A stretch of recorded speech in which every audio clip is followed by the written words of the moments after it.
Comme votre atelier est le prochain à fermer, nous allons devoir mettre un terme au contrat de travail qui vous unissait à la société.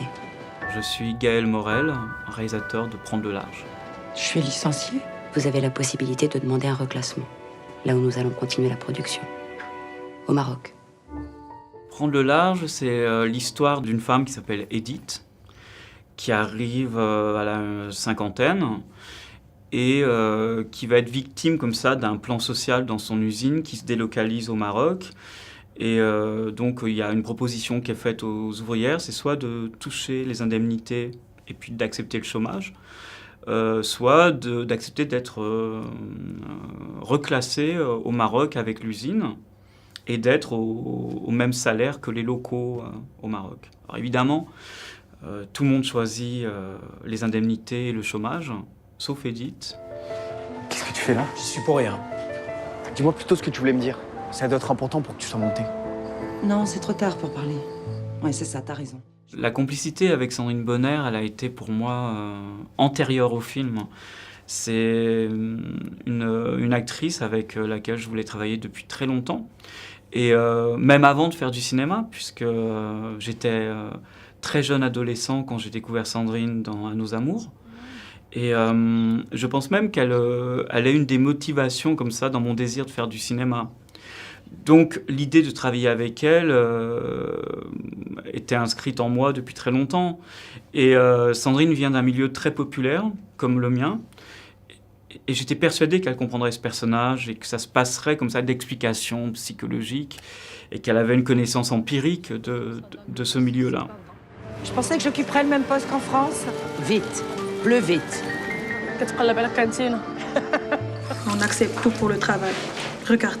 Mais il y a personne à la maintenance? Personne pour réparer les machines?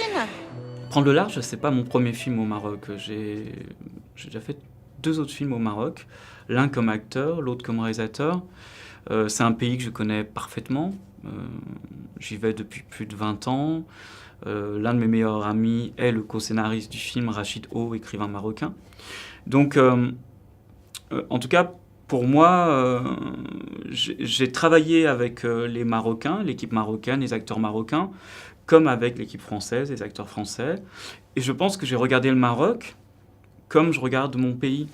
Je voulais absolument choisir un pays avec lequel je serais en position comme ça de connaissance égale à celui de la France. Je voulais pas m'arrêter sur le pittoresque. Vous savez, le pittoresque, c'est ce qui vous saute au visage quand vous allez dans un pays pour la première fois. Et ce qui nous saute au visage quand on va dans un pays pour la première fois, c'est pas nécessairement ce qu'il y a de plus intéressant. Parce que c'est juste ce qu'il y a de plus évident. Mais ce qu'il y a de plus évident n'est pas toujours plus intéressant. J'aimerais bien passer des soirées à faire la fête, à boire, à draguer. C'est comme ça que j'imagine les jeunes en France. Libres. C'est vrai qu'ici, le travail, c'est pas facile. Ça te donne pas envie de rentrer? Je trouve que la grande force du cinéma français, c'est d'être un cinéma peut-être modeste économiquement, mais qui permet de grandes audaces et qui permet de faire rentrer la vie dans son système de gestation, comme ça. Contrairement au cinéma américain, où les choses sont storyboardées, doivent se tourner comme ça, on prend une assurance parce qu'on a prévu que si il fait mauvais le jour où il doit faire beau, on ne peut pas tourner. Nous, c'est le contraire. Si on doit tourner une scène de pique-nique en plein soleil et qu'on est sous un orage, eh ben, il faut qu'on réécrive la scène pour que ça colle avec l'orage. Et moi, c'est ça que j'adore dans le cinéma français, parce que un vrai orage, si on arrive à le scénariser, il sera toujours plus beau qu'un orage de studio. Une tempête de neige, ça c'était le cas dans mon précédent film, si on la fait rentrer dans notre processus, ça sera toujours plus beau qu'une fausse tempête de neige. Et en plus, c'est gratuit, une vraie, contrairement à la fausse qui est très chère. Donc, en gros, quand je fais un film, j'attends toujours qu'il soit bousculé, accidenté comme ça par les contingences, par la vie. Et c'est pour ça que le cinéma m'intéresse. Tu penses à quoi?